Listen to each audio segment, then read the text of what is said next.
Hi everybody, I'm Tony Wilson, here with my good friend and co-host Adrian, right? And this is The Supernatural and Beyond. Well, it's been a pretty fun trip. We're giving you a little sneak peek, a little bit behind the scenes of a new series that our co-host here is going to be leading. What's it called again? I'm just calling it the Enoch Teachings. The Enoch Teachings. So we've been going through a lot of different aspects. We don't want to steal any thunder because he's going to give you a much more in-depth description of how all of this works. In-depth. In-depth. I like that. That's a good thing. And we're just going to kind of give you a little bit more behind the scenes things. And one of the things that we've talked about in the previous episodes is the generations. There's 10 generations from Adam to Noah. Yes. And the flood is one of the key pivotal points. The reason the flood happened was because of the celestial incursion of the watchers who came down, saw the daughters of man. And we're going to just kind of pick it up from there and just go on and just let you know why it's so important to understand that these books are out there so that we'll have a better understanding of the days and times in which are coming upon us. Correct. And Enoch is important because it's one of those end-time books. It was stated in Enoch that it was reserved for end-time generations, more than one. More than one, yes. So we're definitely in the end-time generations. We mentioned before that it was found with the Dead Sea Scrolls around 1948. And, my in-depth teaching of Enoch, I'm looking into it. I'm weighing it next to the Bible. And as I'm reading it and I'm looking into it, God's giving me revelation on it and a lot of new understanding. And one of the things I just found was I was reading the third chapter of First Enoch, and Enoch was talking about things he's observed. Mm-hmm. And for instance, he said he observed different types of trees. Okay, so I'm just paraphrasing. I'm not reading it for you word by word because I don't want anybody to fall asleep, right? Stay awake, Tony. Okay, so different types of trees, right? We know about spring, summer, fall, and in the fall the leaves change and they fall from the trees, right? So Enoch noticed that, and then he noticed a different type of tree that didn't lose their foliage. We call them evergreen trees. He noticed there were 14 different types. And, the curiosity got me because whenever I see the number 14 in the Bible, I was born on the 14th, so whenever I see 14 on the Bible, I look into it. Like, what does this mean? So when I saw this, doing my in-depth study with Enoch, I went to Wikipedia and I looked up evergreen families. Like, what kind of evergreen trees are there, right? So they have it divided with the family names. Guess what I found? According to Wikipedia, there's 14 different types of evergreen families. 14? 14 exactly. I can't try to pronounce them all, but you can go to Wikipedia. You can look it up on Google. It's the family names of the evergreen trees. There's thousands of different types, but certain names like sequoia or pine or live oak, they fall into different families. So there's 14 different families that categorize, or 14 different categories. And I'm thinking, how would Enoch have known that? He didn't have Google back then, right? So a lot of things about Enoch was he knew this relationship with God, and he spent a lot of time in prayer and in worship and spending that time with God and getting to know God. And, God revealed stuff to him. And I just thought that was really interesting in my in-depth study about the different types of trees. Yeah, there's always been a correlation between things in the scriptures and things that connect to the world. Again, I'm going to go back to the 10 generations. Each one of the names of the 10 generations has a specific meaning. Right. Each of the patriarchs lived to be about 1,000 years old, 900 just plus. Under, yeah. Yeah, 900 years. And it's kind of interesting with Noah, should I say after the flood, it got cut down to 200 after the flood. It was around 200 years that people would live. So one of the things is that because now man's lifespan is about, 80, 70, 80. Yeah. Some people live more, some people live 80, but I'm like older. But I think like in general, it's about 70 or 80. 70 or 80, depending yeah. on countries. Some countries 76, some 80, some 69 or whatever. Well, my family example is, like everybody got up into the high 80s, low 90s. That's good. So I'm looking forward to a long life. You look at me now, who would know that this guy is 82 years old? Just kidding, I'm not 80. He had me for a second. I was like, you're not 82. No, I'm not 82.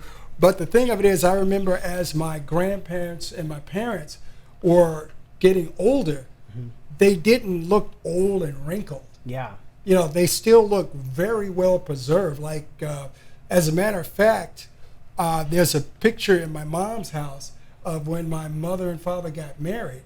Right. And I remember going over there one day and looking at that picture and like, I don't remember taking that picture. I am an exact genetic duplicate of my father. Wow. I thought it was me. Yeah. Honestly, I was just like, wow. So I'm looking forward to a very long life. Love to get to be 365 years.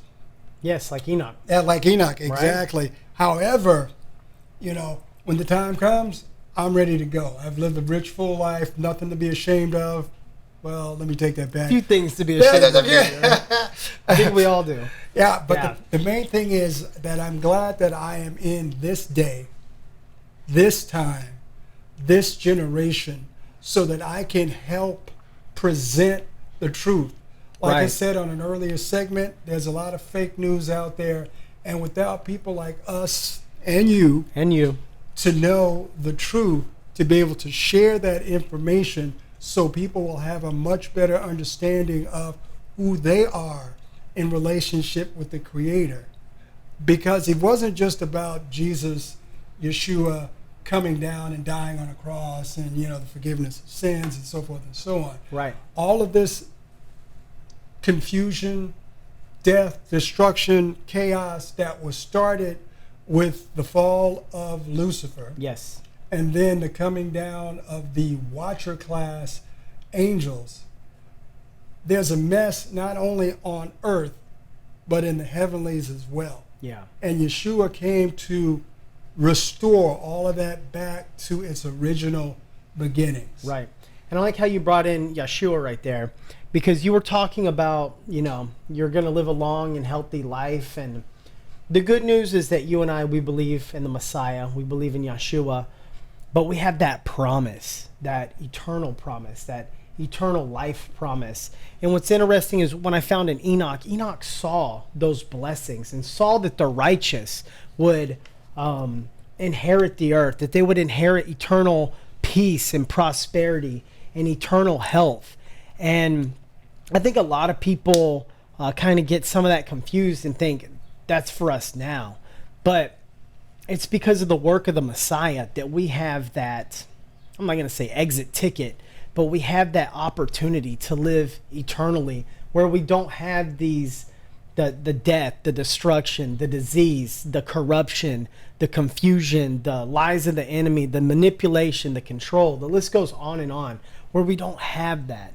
And there's hope for the future. There's hope for the afterlife.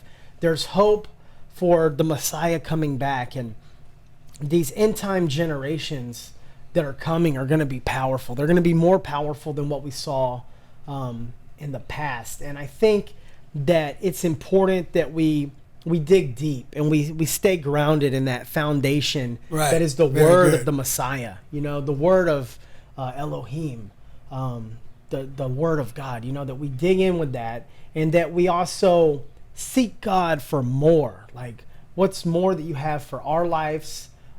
What's more that you have for your lives? And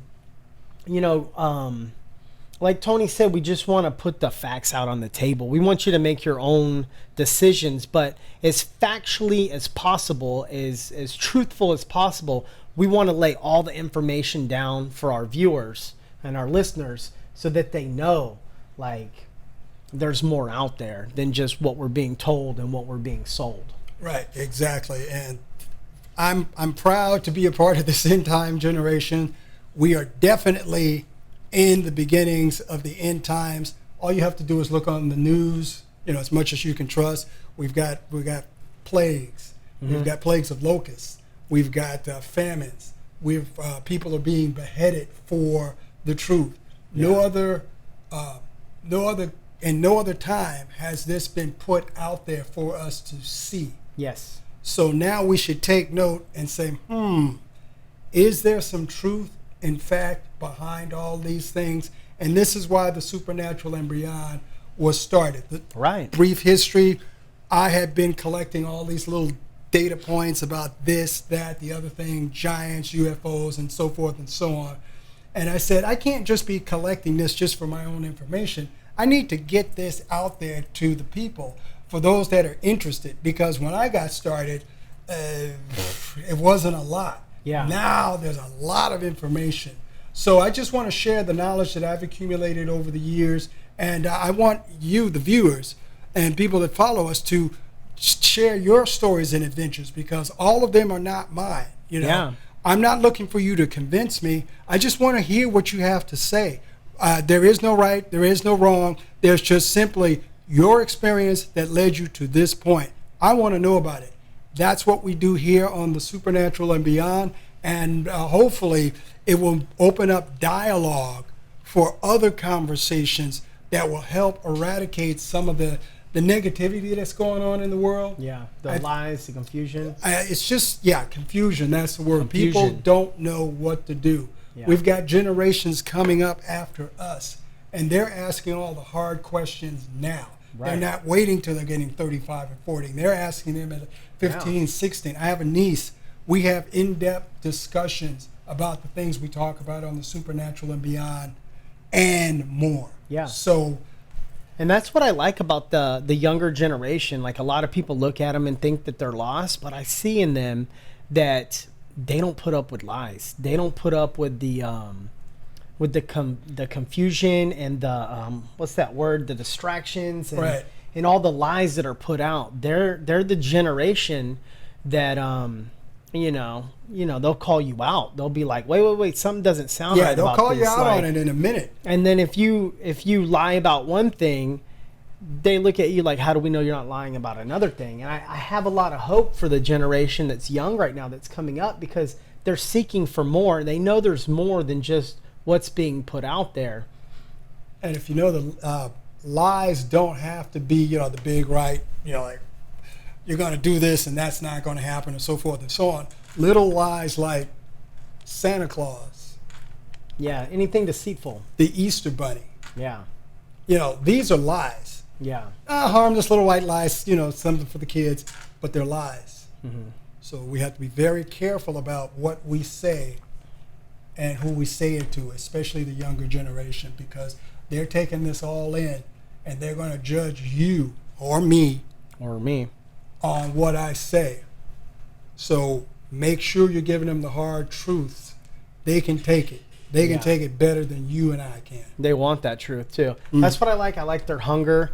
And that's part of the reason why I started the in-depth look at Enoch. And I plan to expand out to other extra biblical text.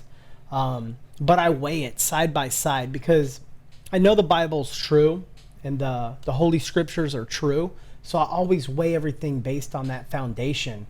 And I look at a lot of what's going on in the world today. Like you mentioned, people are being beheaded for their belief in the Messiah. And if you look at the book of Revelation, it talks about how those that won't worship the Antichrist and those that won't worship the world system are beheaded. And you look at it now, they had like a false god, a false prophet, and the Antichrist. And you look at that now and you're like, well, do people still get beheaded? Because that's pretty barbaric, right? To cut somebody's head off. And it's like here in the United States, like, the hardened criminals or whatever, we give them a life sentence. And some states, I think, still do capital punishment, where you give them like lethal injection or the gas chamber. And then other countries do like firing squads or whatever too. But there is a group out there that do behead. And it's still as barbaric as it sounds. That's part of what ties into the book of Revelation, that evil practice of beheading people because they don't believe in you. They cut your head off.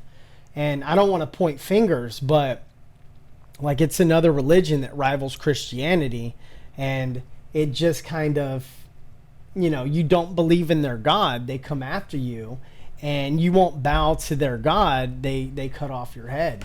And that's been throughout the scriptures as well. Yeah, it's been throughout the scriptures. It's been based on the end times. And I'm really excited for our segments on these. I'm really excited for our videos on these. So be sure that you guys don't miss any of our teachings. Be sure you don't miss any of our videos. And the way to do that, the best way to do that is subscribe to our YouTube channel, because we post our videos on YouTube. Follow us on Facebook and Instagram. We have more content. So make sure you guys leave comments. You guys like and follow us, and we'll be sure to reply to you. And follow us next time at the Supernatural and Beyond.